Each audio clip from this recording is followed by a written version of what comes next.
has told everybody, the world, that this is a liberation operation to free up the Ukrainians from their Nazi government. Zelensky is Jewish. I mean, this is a bit off the wall.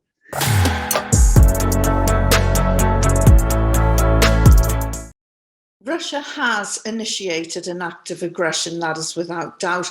The moment its tanks, bombers and infantry crossed into Ukraine's territory, that was it. So how should the rest of the world react?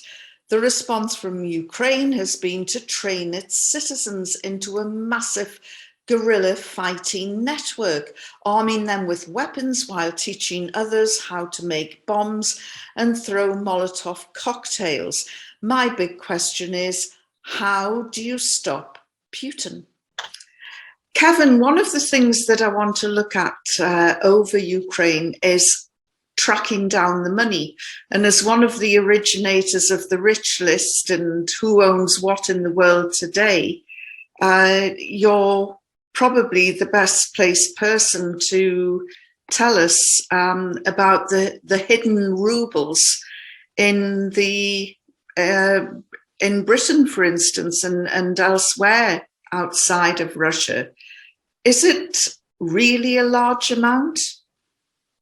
Well, the estimates are that it's about 200 billion in investments, property, and things like football clubs, shares in football clubs and things. It's a sizable amount of money. In the big scheme of things, it's not going to cripple Britain or, for that matter, the oligarchs in Russia. So when Boris Johnson is talking about sanctions and freezing assets, is this going to cause alarm bells in Moscow? I doubt it. He hasn't shown the slightest sign of touching anybody who's donated to the Tory party.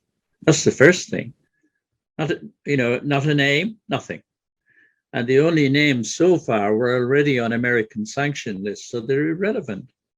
So far, he has done nothing that would inconvenience anybody. I mean, do sanctions work? Generally, they don't. They cause the other side to improve, its position and all sorts of things. Sanctions have a very poor record.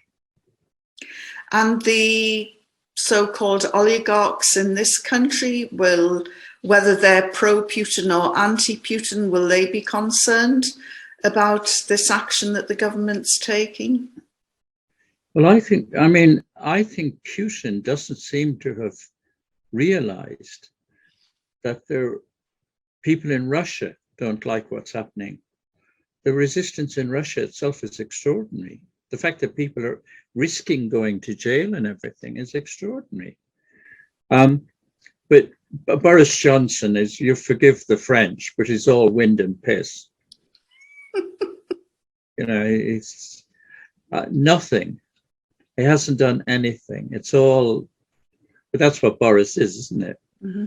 And the new legislation that they're wanting to rush through Parliament to track down the missing rubles or the oligarchs' fortunes. Is that going to happen overnight? Even if it did, it would take several years because most of the property is held by companies which are based offshore. So you have to pass legislation that copes with this. And you have to be sure you're identifying the true owners. And there's no mechanism in place to do that. We were never able to identify beneficial owners from offshore, most of the offshores belonging to Britain. So it would take 2 years to bring in effective sanctions. Well, that isn't much comfort to the souls in Ukraine at the moment who are living underground now, and children no longer go to school. They spend their days in bunkers. So Is there Well, anything practical that the West can do for Ukraine? well, I mean, the West is the thing that was, and you'd understand this better than most presenters who found the big problem is Ukraine is not a NATO state. It never signed up or was signed up. So, and very few Western countries have defense treaties with the Ukraine. It's not like Poland in 1939, where we did have a defense treaty with Poland. We have no defense treaties. And Putin is waving nuclear weapons about. Yeah, I was going to bring in the World War II analogy because this is what the mainstream media are pumping out at the moment. You know, they're drawing parallels with World War II. But is Ukraine Poland? Is Putin another Hitler? No, he isn't. But he is an authoritarian, and again, in his favor rather than against him, he has made clear he doesn't want NATO on Russia's borders. The oldest policy in Russia goes back to the Napoleonic invasion. The Russians they have always been attacked from the West, and they don't like armed alliances on their border. And we promised in 1991, when the Soviet Union collapsed, that NATO would not advance to Russia's borders. We're the ones in breach of our promises.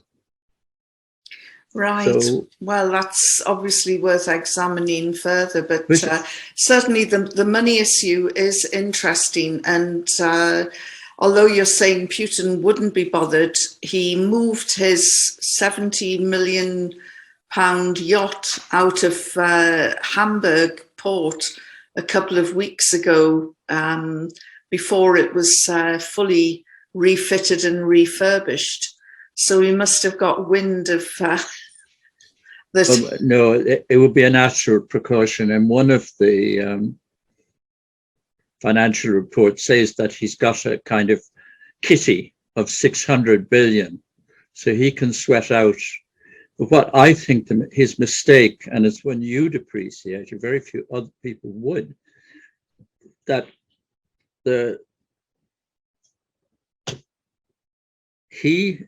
what Putin has told everybody, the world, that this is a liberation operation to free up the Ukrainians from their Nazi government. Zelensky is Jewish. I mean, this is a bit off the wall, but if Putin has told his army that this is a liberation operation, and they run into which they have, serious resistance, they're facing a guerrilla warfare situation, another Afghanistan for them. And a lot of Russians are still very sensitive about the body bags from Afghanistan. So they won't want, but resistance in Russia is quite surprising. And as I say, again, Ivan, you'd appreciate this, others wouldn't.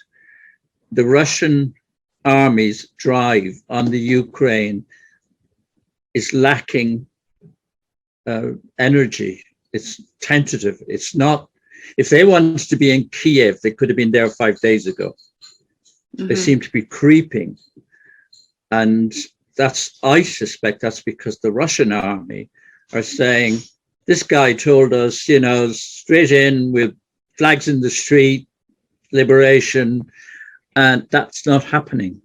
And they're faced, the Russian military, who are very conservative, are faced with a potential guerrilla warfare, not a nice prospect. So